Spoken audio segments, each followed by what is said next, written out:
নমস্কার বন্ধুরা, আজকে আমি তোমাদের সাথে বাঁধাকপির ঘন্ট শেয়ার করব।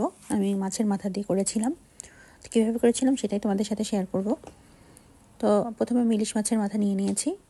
এর ভিতরে আমি নুন হলুদ দিয়ে দিলাম। এবার মাথাগুলোকে বেশ ভালোভাবে নুন হলুদ দিয়ে মেখে নেব। মাখানো হয়ে গেলে একটা সাইডে রেখে দেব। এখন কড়াইতে তেল দিয়ে দিয়েছি। তেলটা যখন গরম হয়ে আসবে তখন এর ভিতরে আমি মাছের মাথাগুলো দিয়ে দেব। এবার খুব ভালোভাবে আমি মাছের মাথাগুলোকে ভেজে নেব। এক পিঠ ভাজা হয়ে গিয়েছে, আমি আর এক পিঠ উল্টিয়ে দিচ্ছি। এবার ভাজা হয়ে যাওয়ার পরে আমি এভাবে একটা হাতার সাহায্যে মাথাগুলোকে এভাবে প্রেস করে করে ভেঙে নিচ্ছি। এরপর আমি সবগুলো মাছ তুলে নিচ্ছি একটা পাত্রে। এবার মাছ ভাজার ওই তেলে আমি এখানে শুকনো লঙ্কা, তেজপাতা, দারচিনি, এলাচ আর জিরা ফোড়ন দিয়ে দিলাম। এবার সামান্য একটু নাড়াচাড়া করে নেব, একটু নাড়িয়ে চাই নেব। এর ভিতরে আমি দিয়ে দিলাম আলু আমি এরকম ছোটো ছোটো করে কেটে নিয়েছিলাম, সেটাই দিয়ে দিলাম। দিয়ে এবার একটু হালকা করে নাড়াচাড়া করে আমি একটু হালকা করে ভেজে নেব আলুগুলো। এবার এর ভিতরে আমি মটরশুঁটি দিয়ে দিচ্ছি। মটরশুঁটিগুলোকে দিয়েও আমি বেশ ভালোভাবে আলুর সাথে একটু ভাজতে থাকবো। তো এখন আমি এই পর্যায়ে দিয়ে দেব বাঁধাকপিগুলো আমি কেটে ধুয়ে রেখেছিলাম, সেগুলোই দিয়ে দিলাম। সবগুলো বাঁধাকপি আমি দিয়ে দিলাম। দিয়ে এবার বাঁধাকপিগুলোকে আলুর সাথে বেশ ভালোভাবে আমি মিক্স করে নেব। মানে সব কিছু আমি ভাজতে থাকবো, এই জন্য আস্তে আস্তে আমি সব কিছু মিক্স করতে থাকবো। কড়াইটা প্রায় ভরে গিয়েছে, দেখতেই পাচ্ছ। তো আমি এটাকে আস্তে আস্তে করে একটু নাড়িয়ে চাড়িয়ে নিচ্ছি, কারণ এটা যখন সিদ্ধ হয়ে যাবে তখন অনেকটাই কমে আসবে, মানে মজে গেলে পরে অনেকটাই নরম হয়ে গেলে পরে একদম কমে যাবে। এবার আমি স্বাদ অনুযায়ী লবণ দিয়ে দিলাম। লবণটা দিয়েও আবার খুব ভালোভাবে আমি নাড়িয়ে চাড়িয়ে নিচ্ছি, যাতে সব কিছুর সাথে লবণটা বেশ ভালোভাবে মিক্স হয়ে যায়।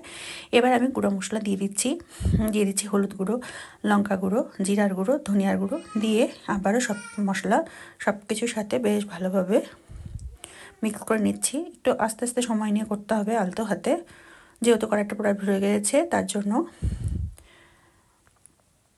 ঠিক এরকমটা করে ঘন ঘন এরকম নেড়ে নেড়ে দেবো। দিয়ে দিলাম 4-5টা চেরা কাঁচা লঙ্কা, দিয়ে আবারও নাড়াচাড়া করে নিচ্ছি। এবার আমি কিছু সময়ের জন্য ঢাকনা চাপা দিয়ে দেব। কিছু সময় পরে ঢাকনাটা খুলে নেব, নিয়ে আবারও নাড়িয়ে চাড়িয়ে নেব। বেশ খানিকটা সময় নাড়িয়ে চাড়িয়ে নিয়েছি। একটু নরম নরম হয়েছে, পুরোটা সিদ্ধ হয়নি, এর জন্য আমি এর ভিতরে সামান্য একটু জল দিয়ে দেব। দিয়ে আবারও বেশ ভালোভাবে নাড়াচাড়া করে নেব, যাতে জলটা সব কিছুর সাথে মিশে যায়। এবার আমি সামান্য একটু চিনি দিয়ে দিয়েছি, যেহেতু চিনিটা দিলে টেস্ট আসে। তোমরা চাইলে দিতেও পারো, নাও দিতে পারো, আমি একটু দিই। এবার আমি আবারও ঢাকনা চাপা দিয়ে দিচ্ছি, যাতে সবটা সিদ্ধ হয়ে যায়। কিছু সময় পরে ঢাকনাটা খুলে নিলাম, নিয়ে আবারও নাড়াচাড়া করে নিলাম। এটা কিন্তু প্রায় সিদ্ধ হয়ে গিয়েছে। এবার আমি এর ভিতরে ভেজে রাখা ইলিশ মাছের মাথাগুলো দিয়ে দিলাম। দিয়ে আবারও সব কিছুর সাথে মিক্স করে নিচ্ছি, যাতে মাথাগুলোর ভিতরে সব মশলাগুলো ঢুকে যায়। বেশ খানিকটা সময় ধরে আমি নাড়িয়ে চাড়িয়ে নিলাম। এবার আর একটু সময়ের জন্য আমি ঢাকনা চাপা দিয়ে দিলাম।